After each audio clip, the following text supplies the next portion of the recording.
Hey guys, how you doing again? Another quick video. Government regulation is as it appears to be in the title. I'm not sure if I've seen this snippet. This is it's a jumbling of a couple of things put together. Take a listen, and then we'll talk about it right after. Thalidomide. Thalidomide, marketed in the, everybody's favorite example. well, I may be leading with my chin on this one, but I'm going to lead with it anyway. 50s and 60s, it is marketed in Europe as a drug to help women get through the nausea that they sometimes experience during pregnancy. The Food and Drug Administration said it had been inadequately tested in the United States and forbade it to be marketed in this country, with the result that thousands of children were born with horrible birth defects in Europe to mothers who had used thalidomide, but that didn't happen to American children because the FDA had intervened and kept that drug off the market. Thank God for the FDA, right? Wrong. All right, why? This is a case in which they did save lives. This was a good case. But I suppose they are equally slow in adopting a drug, which turns out to be very good and very beneficial. How would you ever see the lives that are lost because of that? You're an FDA official. Right. You have a question of whether to approve or disapprove a new drug. If you approve it, and it turns out to be a bad drug like thalidomide, you're in the soup. Your name's going to be on every front Cost me page. my job. I get hauled up to Right. Congress to testify. Right. On the other hand, if you disapprove it, but it turns out to be good, well, then later on you approve it 4 or 5 years later. Nobody is going to complain about the fact that you didn't prove it earlier, except those greedy pharmaceutical companies that want to make profits at the expense of the public, as the saying as everybody will say. And so the result is that the pressure on the FDA is always to be late in approving. And there is enormous evidence that they have caused more deaths by their late approvals than they have saved by their early approvals. So your view is abolish the FDA. Absolutely. And what comes up What in comes its up place? is it's in the self-interest of pharmaceutical companies not to have these bad things. Do you think the manufacturer of thalidomide made a profit out of thalidomide or lost? I see. Okay. And you have to have, people should be responsible for. So it's a super interesting point, especially considering like what's going on today. I'm not sure if he was aware of it or if it was like this at that time, but it's pretty, well known now that the pharmaceutical companies actually give a lot of money to the FDA. And again, this is just one of those examples of this is a crony capitalistic thing that we have going on here. This isn't capitalism. In the exact example that he described, if you're a capitalist and you have a drug, and if this drug causes harm, they're going to sue the hell out of you, and you're gonna go under. Where what we have now is the pharmaceutical industry is protected against lawsuits. You can't sue them for whether it be vaccines or anything like that. So this is not a capitalistic scenario.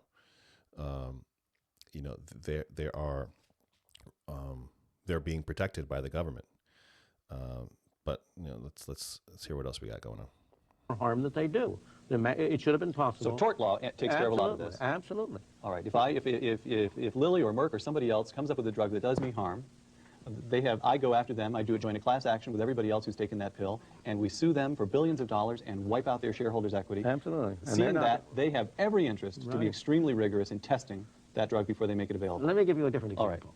All right. The rules imposed on airlines for safety, supposedly. Right. Who has the most interest in preventing airline accidents? After the passenger themselves, the airlines. Well, it's not even clear that the passengers have more interest in the airline. All right. Because included in the passengers are the pilots. Right, of course.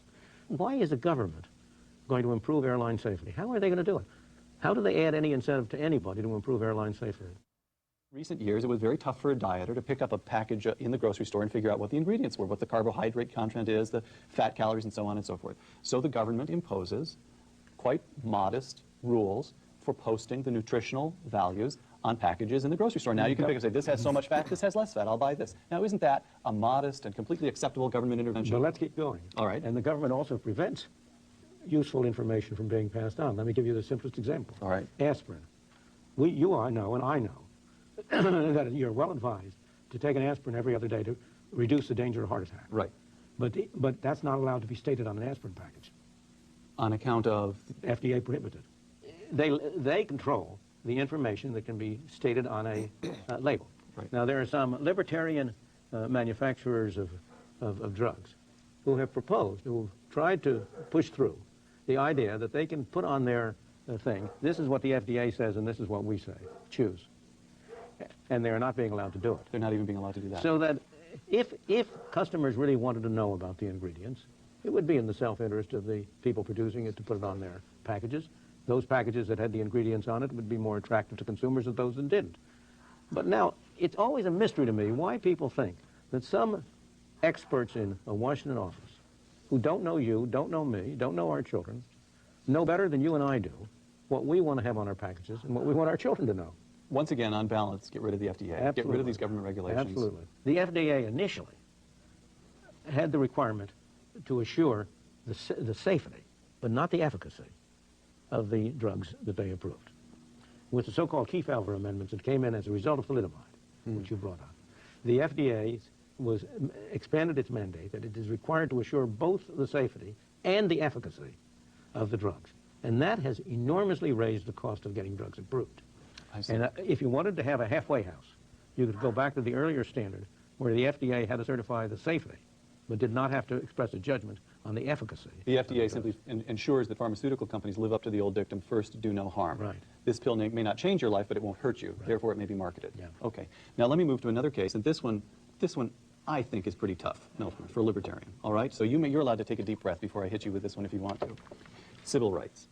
What do you mean by civil rights? What I mean by civil rights is, to take a raw case, the South, under Jim Crow, in the 1950s. But that was a case of government, of too much government. It not was? of too little government. Well, I thought the South in those days had relatively low tax rates, relatively low regulation. No, but the government provided for a separation. It was a government that enforced separate areas for blacks and whites. It was a government that enforced the law that the blacks had to sit at the back of buses. Those were all government laws.